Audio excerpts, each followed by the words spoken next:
ሰላም ጤና ይስጥልኝ እንደምናርፍዳችኋል ውድ ዩቲዩብ ቻናል ተከታታዮች፣ ዛሬም እንደወትሮው አስገራሚና ልዩ መረጃዎችን ይዤላችሁ የምቀርብ ይሆናል። ከመረጃዎቹ ጋር ኤልቤቴል ጌጡ ነኝ። አብራችሁን ቆዩ። ለዚህ ቻናል አዲስ የሆናችሁ ካላችሁ ላይክ፣ ሼር፣ ሰብስክራይብ ማድረጋችሁ እንዳትረሱ።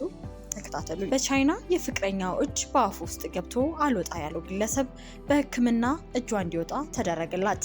በቻይና ጂሊን ግዛት ውስጥ በሚገኝ ሆስፒታል ያሉ ዶክተሮች አስገራሚ የሆነ ክስተት አጋጥሟቸዋል። አንዲት ሴት አስቂኝ ቪዲዮ ለመቅረጽ ስትሞክር እጇን ወደ ወንድ ጓደኛዋ አፍ ውስጥ ትከታለች።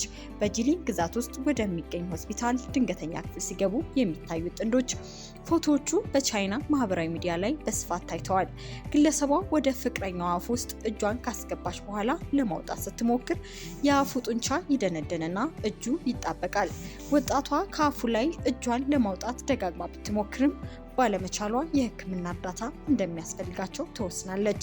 ዶክተሮች ታሪካቸውን እስኪሰሙ ድረስ በጥንዶቹ ግራ ተጋብተው እንደነበር ተሰምቷል። የወንድ ጓደኛዋ ፊት ቀስ በቀስ እየቀላ እጇን ከአፉ ነፃ ለማውጣት የምታደርገው ጥረት ሁሉ ከንቱ እንደሆነ ተናግራለች።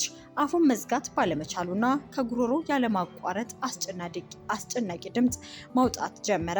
ይባስ ብሎ በጡንቻዎቹ መኮሳተር ምክንያት ጥርሶቹ እጆቿ ላይ ተጣበቁ። ምራቁ እስከ ክርኔ ድረስ ይወጣ ነበር ስትል ተናግራለች። እጄ በስጋ መፍጫ ውስጥ የተጣበቀ ያህል ተሰማኝም ስትል አክላለች። ጉዳዩን የተከታተለው ዶክተር ሻንግ ሚያኑን እንዳሉት የልጅቷን እጅ አጣብቆ የቀረው የወንድ ጓደኛዋ የመንጋጋ ጡንቻ በመያዙ አፉን እንዳይከፍት አድርጎታል። ችግሩን ለመቅረፍ የሆስፒታሉ ሰራተኞች ልዩ አፍ መክፈቻ መሳሪያ ተጠቅመው የመንጋጋ በማስፋት የተወሰነ ቦታ ላይ ጡንቻ የሚያስታግስ መርፌ ተጠቅመዋል። ከ20 ደቂቃ በኋላ የወጣቷ እጅ እንዲወጣ ተደርጓል። አንድ ሰው የመንጋጋውን እንዲከፍት ማስገደድ የነርቭ ጉዳት ወይም የመንጋ ጭላ መበታተን ሊያስከትል እንደሚችል ባለሙያዎች አስጠንቅቀዋል።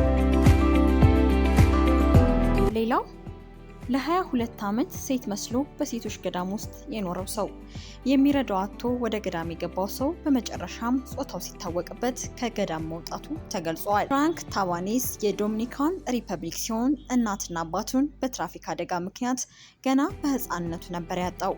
ተንከባካቢ ቤተሰብ ያጣው ይህ ህፃንም በአቅራቢያው ወደሚገኝ አንድ የሴቶች ገዳም ያመራል። በገዳሙ ውስጥ ይኖሩ የነበሩ አንዲት እናትም ወላጆቹ የሞቱበትና የሚንከባከበው ሰው እንደሌለ በመረዳት አብረውት እንዲኖር ይፈቅዱለታል። ረጅም ጸጉሩ፣ አፍንጫውና የፊቱ ቅርጽ የሴት መልክ የሰጠው ይህ ሰውም በገዳሙ ውስጥ ያስጠለሉት ህፃን ልጅ ጾታው ወንድ መሆኑን እንደማያውቁም ተናግረዋል። ሲስተር ማርጋሪታ በሚል ስም የሚጠራው ይህ ሰው ከትንሽ ጊዜ በኋላ ህፃኑን ያስጠለሉት እናትም ህይወታቸው ማለፉን ተከትሎ ይህ ሰው ህይወቱን ከሌሎች የመነኑ ሴቶች ጋር እንዲኖር ያደርጋል። ከሴቶች መናኖች ጋር በገዳም ውስጥ ህይወቱን የቀጠለው ይህ ሰውም እያደገ ሲመጣ ወንድ መሆኑን እንዳይታወቅበት ሰፋፊ ልብሶችን መልበስ፣ የወር አበባ ህመሙ እንደበረታበትና ሌሎች የማስመሰል ድርጊቶችን ሲያደርግ እንደነበር ተገልጿል። በመጨረሻም በገዳሙ ውስጥ አብረው ከምትኖርና ሲስተር ሲልቪያ ተብላ ከምትጠራ መናኝ ጋር ፍቅር እንደያዘው ተናግሯል። ሲስተር ሰልቪያም እውነተኛ ማንነቱን ስታውቅ የፍቅር ጥያቄውን ተቀብላው ጥሩ ጊዜ እያሳለፉ ያለ እርግዝና ይፈጠራል። ከእርግዝናው በኋላ ህይወቴ ምስቅልቅል ተጀመረ የሚለው ይህ ሰው እሷ ከገዳሙ እንውጣ፣ ስራ እንፈልግ፣ ልጃችንም እናሳድግ የሚል ጥያቄ ብታቀርብለትም ጥያቄውን ሳይቀበል እንደቀረ ተናግሯል።